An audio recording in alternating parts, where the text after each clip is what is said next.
Welcome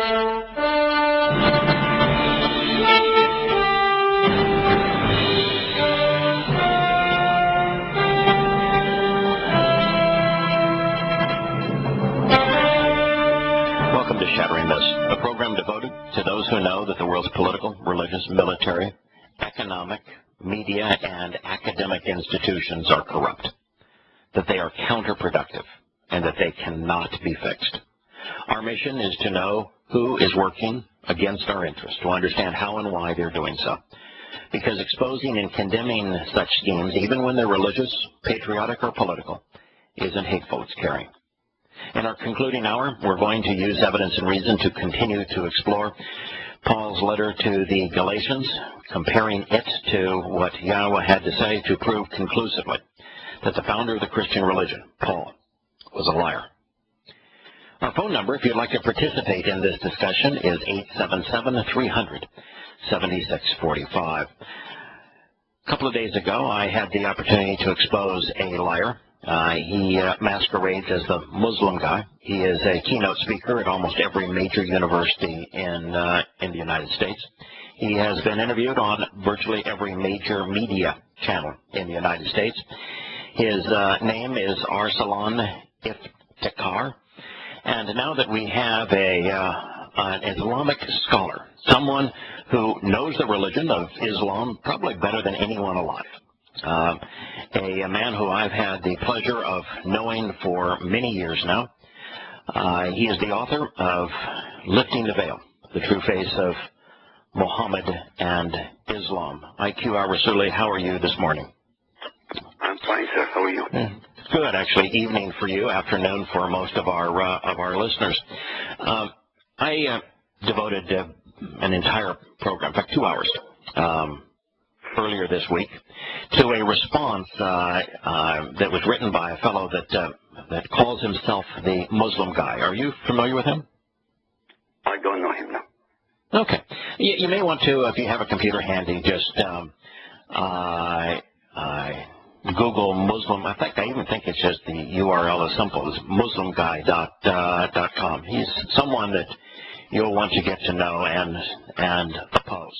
He is a really shifty character, probably the single most quoted Muslim apologist in the West. Certainly the most quoted Muslim apologist in the United States. He is a professor at DePaul University in Chicago.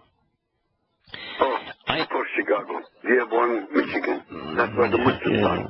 Yeah, of course. I am extraordinarily angry at the religion of Islam. I will call it righteous indignation over their kidnapping of 250 12 to 15-year-old girls and hauling them away to rape them and to sell them as sex slaves. I am not the least bit tolerant when religious men think that it is their godly appointed duty to abuse little girls. And so when I see someone try to exonerate the religion and to make it look like what they're doing is un-Islamic as opposed to Islamic, I cast them into the same lot. I would view the Muslim guy for trying to persuade academicians and politicians and the general public into believing that Boko Haram is not paying attention to the Quran. In fact, that they're doing the opposite of what the Quran says. I find that equally offensive to the rapists. You're very gentle, with all due respect. It's not only offensive. A person like this should be found guilty of blasphemy because he's lying about the Quran. He's blaspheming the Quran. Yes, that is correct. He is. He's lying about Allah. He's lying about the Quran.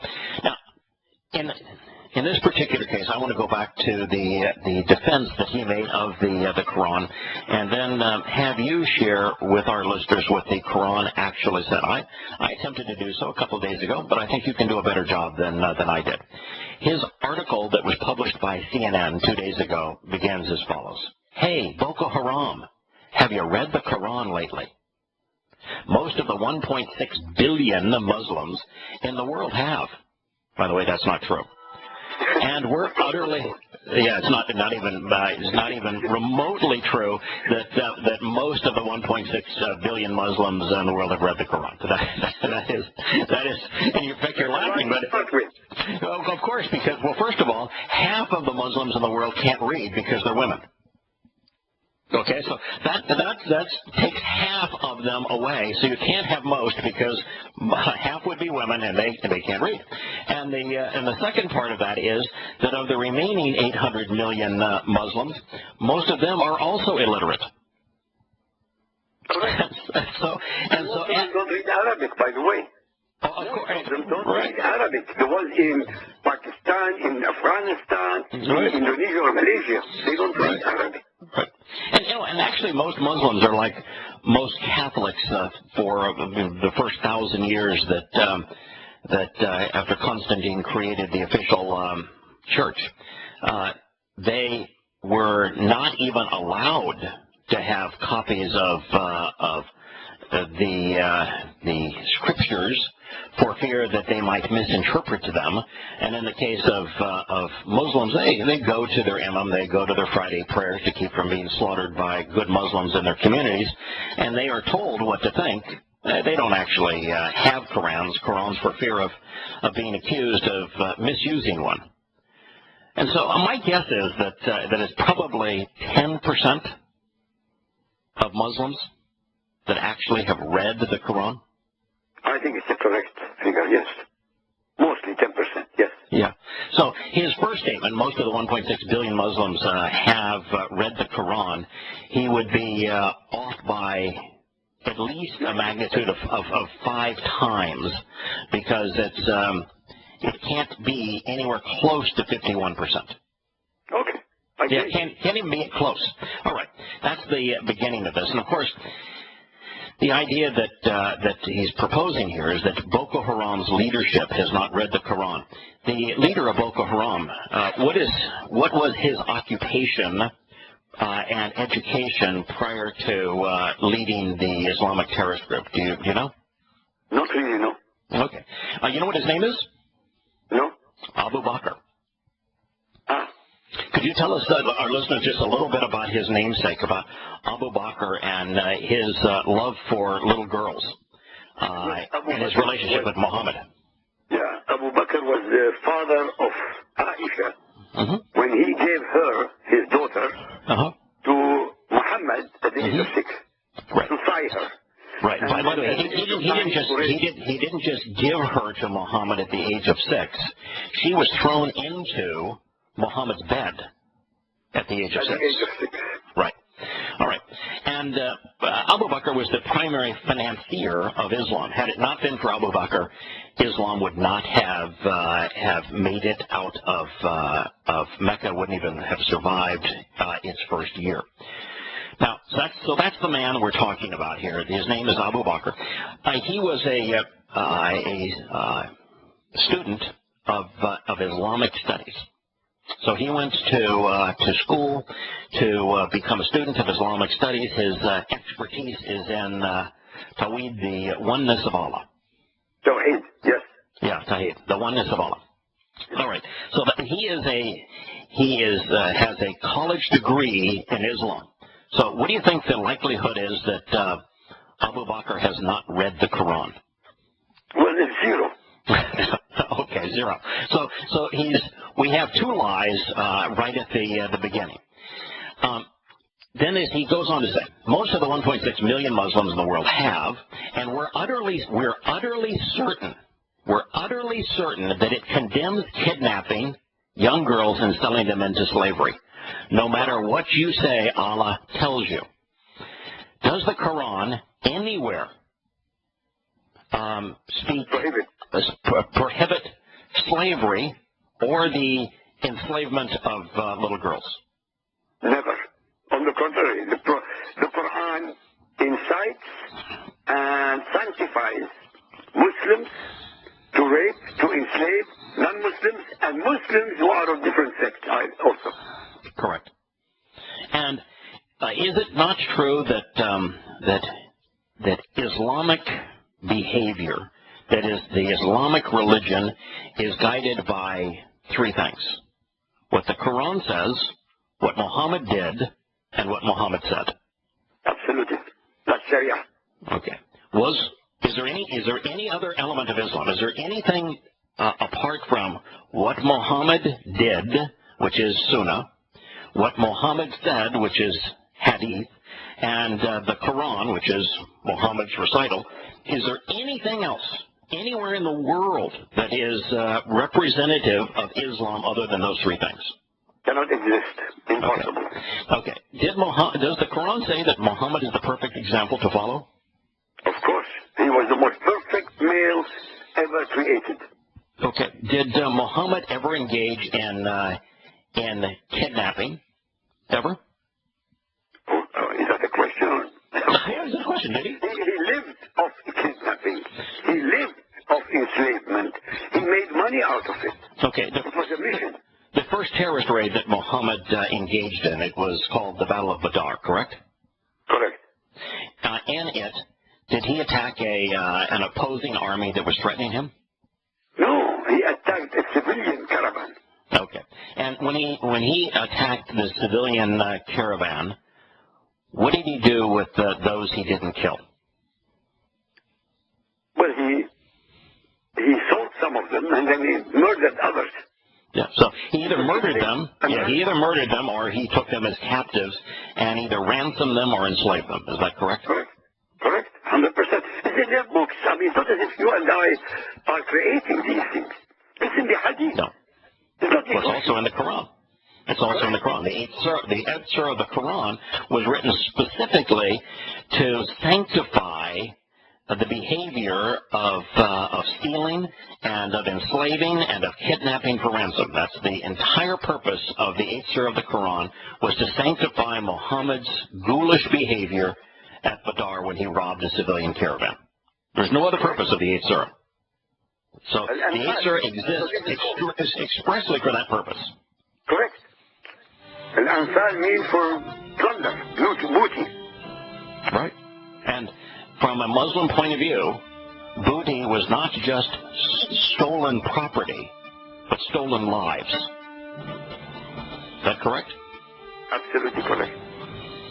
We'll return with IQ al Rassoli after the commercial break and continue to expose the lies of the Muslim guy.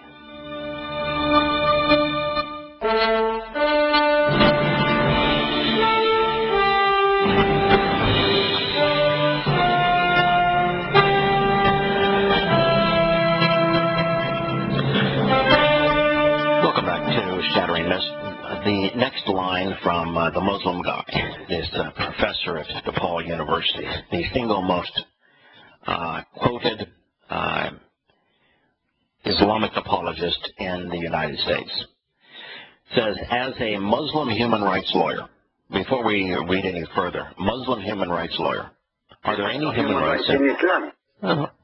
None, right? I mean, there's no rights for women. There's no rights for minority. In fact, there's really actually no rights in Islam, even for a fundamentalist Muslim. Even if you are a good jihadist Muslim, even you have no rights in Islam, because the Quran specifically says that a Muslim has no choice, that their religion and their lives have been preordained and chosen for them by Allah, and that a Muslim has absolutely no rights whatsoever. Correct. So that's what I was asking. Yeah. So there's a grouping. Good Muslims have no rights. The bad Muslims or good Muslims are ordered to kill, so they have no rights. The non-Muslims in an Islamic realm are treated worse than we would treat an animal. They have no rights, and women have no rights.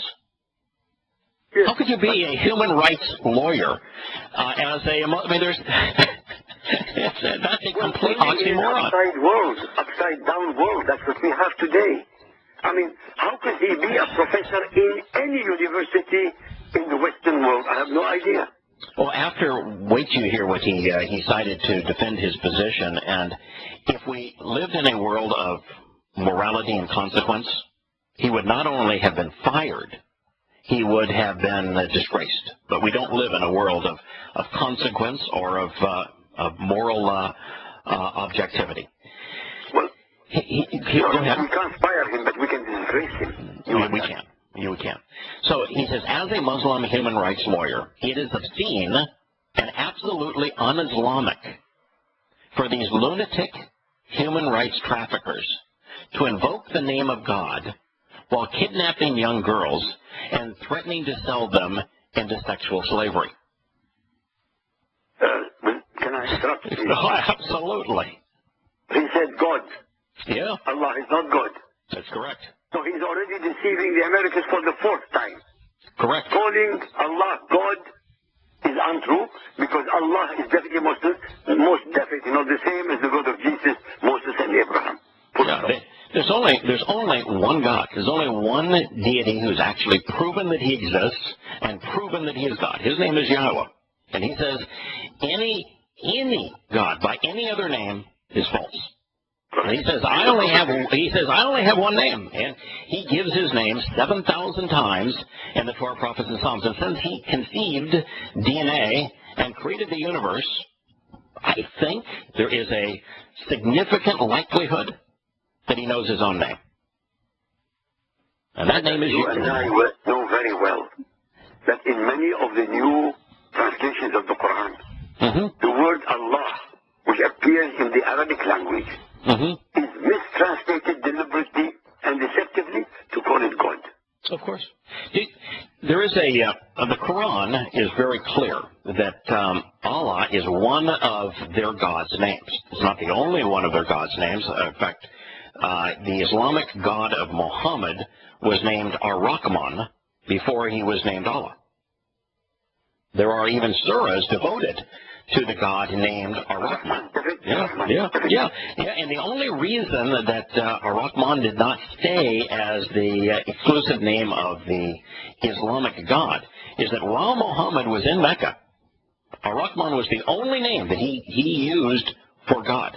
Because when he was in Mecca and he was right near the Kaaba, where Allah was the biggest and baddest stone, the Meccans might have expected Allah's spokesperson to be able to elicit a miracle from Allah, like maybe the stone would roll over or something.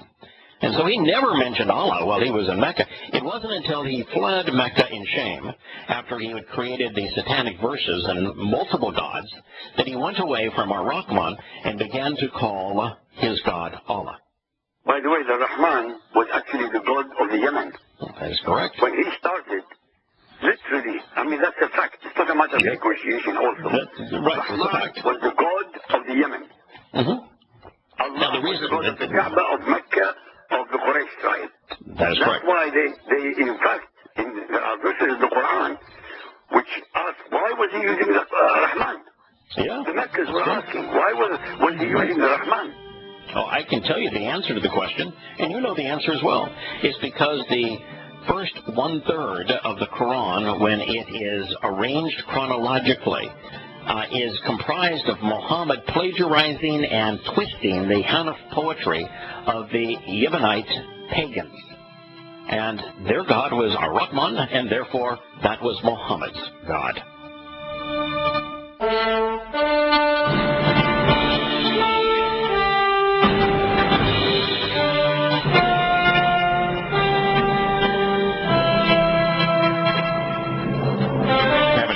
With Q al Rassoli, the author of Lifting the Veil, The True Faces of Muhammad and Islam.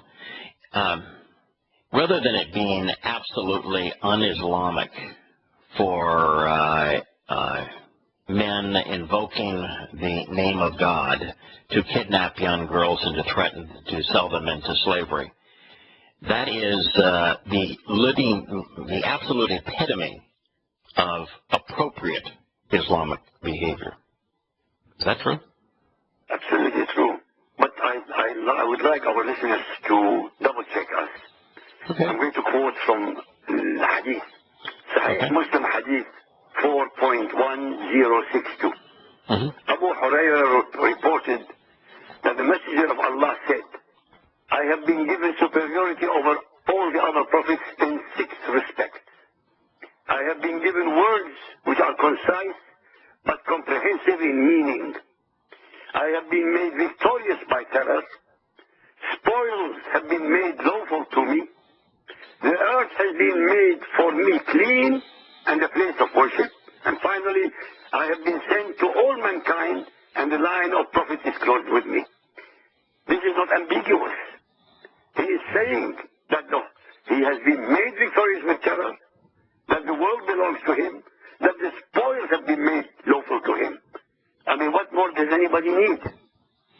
Including a Quran where all of its Medinan surahs speak of and brag about Muhammad's conquest, where he is noted as enslaving, raping, murdering, robbing, all manner of heinous behavior. As a matter of fact, if you were to pull terrorist raids out of the second half of the Quran and a call to arms and against all mankind out of the second half of the Quran, I'm talking about Quran chronologically, not the jumbled mess that it's ordered in. And if you were to remove from the Hadith Muhammad's engaging in terrorist raids that led to them enslaving the population and stealing their possessions, you'd be left with a book about as thick as the average Dr. Seuss story. Correct. And there's really nothing left. If you pull out terrorism and stealing and enslaving and raping, plundering from the Hadith, Muhammad's example and words, and from the Quran surahs revealed in Medina after Muhammad fled Mecca in shame after the satanic verses, you pull those things out, you wouldn't even have enough to fill a pamphlet. Yeah, there's nothing left, literally. Yeah. Nothing left. And so the opposite of what the man says is actually true. It is un-Islamic. The most remarkable thing about America these days, forget about Europe. Europe I can understand is going down. But America, you don't have many Muslims. Even if you had 10 million Muslims, out of 308 million, still a minority. And yet they're getting away with murder. Correct. They are literally getting away with murder, both in physical murder and also in educational murder. They're destroying your universities. Anybody who wants to speak about Islam, they make a threat, and the university knuckles under. Yeah. Unbelievable. You can speak about Islam so long as you're going to lie on behalf of the religion. If you wish to tell the truth, you're not welcome. Okay, to prove his point, he said the leaders of Boko Haram have clearly never read the Holy Quran, which states quite clearly that, and this is in quotes now, quite clearly that oppression is worse than murder. He's quoting from Quran chapter 2, verse 191. Oppression is worse than murder. Now, what he's inferring here is that murder is bad and oppression is even worse than murder. Correct? Correct. Okay. Can you share with our listeners the context of the second surah of the Quran? Who is according to Muhammad, is guilty of oppression, and who, according to Muhammad, has been called to murder them? Well, for those who study the subject, the oppressors were supposed to be his own tribe, Quraysh, whom he was insulting for a decade, insulting and threatening them with hell, and they wanted to defend themselves. So he considers them as oppressors. This verse is specifically about Arabs in Arabia. It has nothing to do outside Arabia. It has nothing to do outside Islam. Now, I'm gonna challenge that a little bit here, if I may. When you read the context of this portion of the second surah, and you put it into the context of the hadith that Muhammad issued at this time, while it is true that he blamed the Quraysh for oppressing him, when in fact it was the other way around. Absolutely. There is more to it than that. The oppressors are not simply the Quraysh. Because when you read this, the second surah, it also tells you that the oppressors were the Jewish rabbis in Yathrib, today's Medina, who Muhammad went to buy Talmud stories, so that he paid the rabbis to recite from their Talmud so that he could come up with new material for his Quran. And he was blaming then the rabbis for laughing at him when he misquoted what they had read to him. And he was blaming them for charging him for these stories.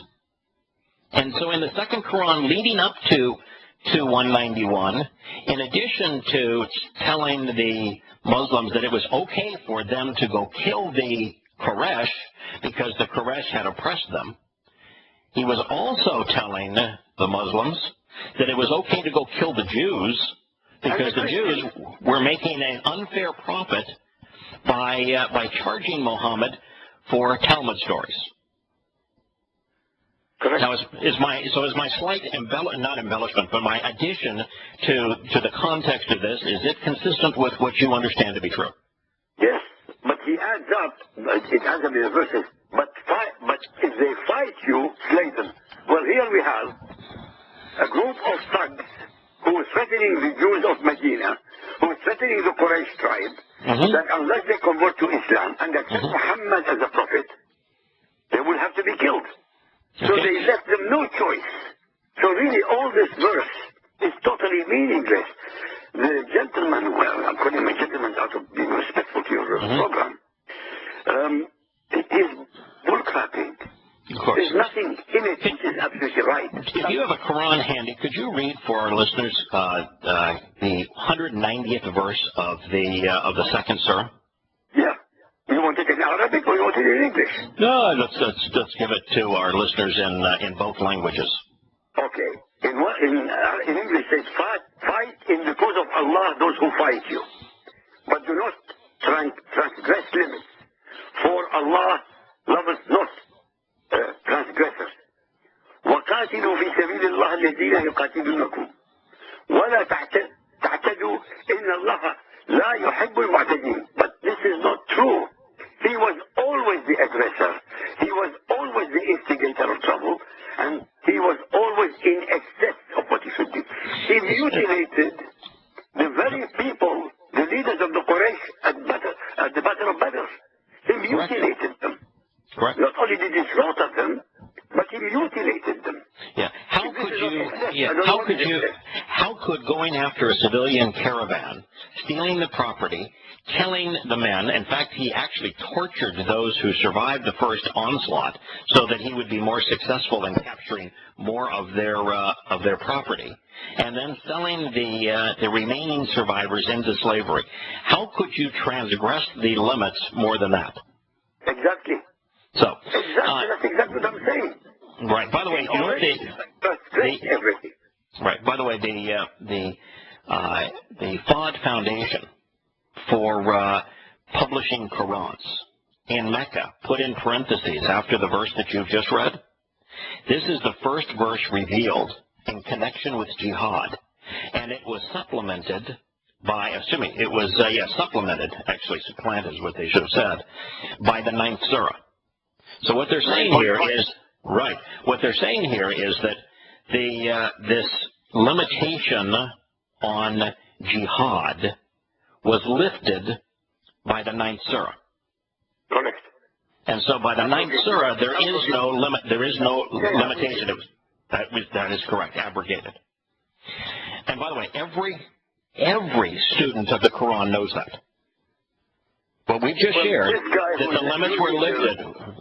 Everyone knows that. This guy that's making the statement, he knows it as well. I know, but he is accusing the Boko Haram of not reading the Quran. Most certainly he hasn't read the Quran. That is correct. Now, okay. Can you read now what Quran 2:191? That was the passage that he cited to infer that in Islam oppression and murder were bad, and that murder was not as bad. Oppression was even worse than murder. Correct. Can you read Quran 2:191? And when you come to the al-fitna, which is the Arabic word for polytheism, disbelief, oppression, and many other things, you may want to amplify it and explain precisely what Muhammad meant when he used that term. So, Quran 2:191. Okay, it says, and slay them, waqtuluhum, wherever you catch them, and turn them out from where they have turned you out. For tumult and oppression are worse than slaughter. But fight them not at the sacred mosque, unless they first fight you there. But if they fight you, slay them. Such is the reward of those who suppress faith. It says here, for tumult and oppression. Well, fitna here using tumult and oppression is worse than slaughter. Fitna usually is when you are not following what Muhammad is telling you to do, or breaking the rules of what Muhammad to do. Okay. Yeah, it's normally translated continuing to engage in polytheism, disbelief of Muhammad, rejection of Muhammad. So what he's saying is rejecting Muhammad, not submitting or surrendering to Islam, is worse than slaughter. So what he's approving here is that as a Muslim now, it is appropriate for you to murder anyone who does not surrender to Islam, because not surrendering to Islam is the greatest crime that a person can commit. Correct.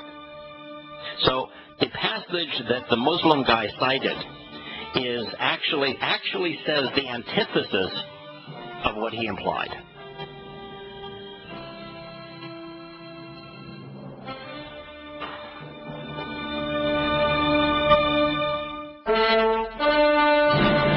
Welcome back to Shattering Myths. We're having a conversation with Q al Rassoli, and what we're showing is how those who quote the Quran out of context and who mistranslate it usually convey the opposite of what the Quran actually says.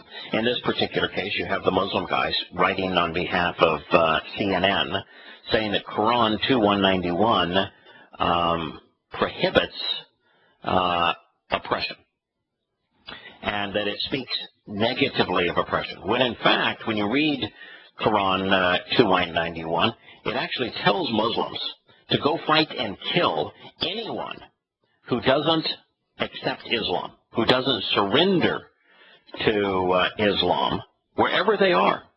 And that the failure to surrender to Islam is far worse than mass murder. So mass murder is appropriate if if a population group does not surrender to Islam. And I don't know how you could have a statement that was more hostile to the position that this man is advancing. Is there one? No, but he is quoting it, misrepresenting it, but this has been done for the last 1400 years, and they continue misquoting or taking out of context verses which they try to show the Western mind who doesn't know anything about the Quran how peaceful Islam is, but in fact it is not. There is no peace in Islam. But why wouldn't someone other than you and I hold him accountable? I mean, why are we the only ones? I'm sure there's a thing at Front Page Magazine or someplace else that is trying to hold him accountable. But here he just misquoted a passage that he took out of context to create the impression that it said the opposite of what it really did. Now, if this is the best he can do, and it actually says the opposite of what he's trying to promote, what does that tell you about the true nature of Islam? But Even let us assume for a billionth of a second that this is the perfect thing, the perfect verse in the Quran that is peaceful. Yes. But all the other verses contradict this verse. I'm being the devil's advocate. Assuming he is right. He chose this verse. But all the other verses contradict this one. The reason I'm laughing. Contradict this one. The reason I'm laughing at you is this verse says, "Kill them wherever you find them," and it says that mass murder is justified because the worst crime is failing to surrender to Islam. Yeah. That's the best verse you've got to show that your religion is tolerant and peaceful. You really are. You're promoting something really special. Yeah, unbelievable. Can you also turn your Quran to the 24th surah, the 33rd verse of the 24th surah? He said that the Quran says that nobody shall force girls to commit prostitution, and my Quran reads, "They shall not force slave girls to commit prostitution." But in the very next statement, Muhammad says, "But if you do force them into prostitution, don't worry about it. Allah is forgiving." Correct. That's exactly what it says. Can you share then Quran 24:33 with our listeners, because he made it sound like that the Quran was opposed to prostitution. Well, according to this, it says, "Let those who find not the wherewithal for marriage keep themselves chaste until Allah gives them the means out of His grace. And if any of your slaves ask for a deed in writing to enable them to earn their freedom for a certain sum, give them such a deed. If you know any good in them, ye give them something yourselves out of the means which Allah has given to you. But force not your maids to prostitution when they desire chastity, in order that you may make a gain in the goods of this life. But if anyone compels them, yet after such compulsion is Allah often forgiving, most merciful." So he negated all the compassion and mercy that was mentioned in the early part of the verse by one ending. Right. And by the way, he's talking about to prostitution. Don't worry about it. Yeah. And he's talking about slave girls, right? Yes. Yeah. Yes, slave girls. Okay. Since the Quran, since all of Islam is based on three things: Muhammad's example, Muhammad's words, and the Quran. Was Muhammad a rapist? 100%. A multiple rapist. A serial rapist. Did Muhammad enslave little girls? All the time. The hadith says so. So Boko Haram is following Muhammad's example. 100%. That is why they are the most perfect Muslims. Thank you, IQ.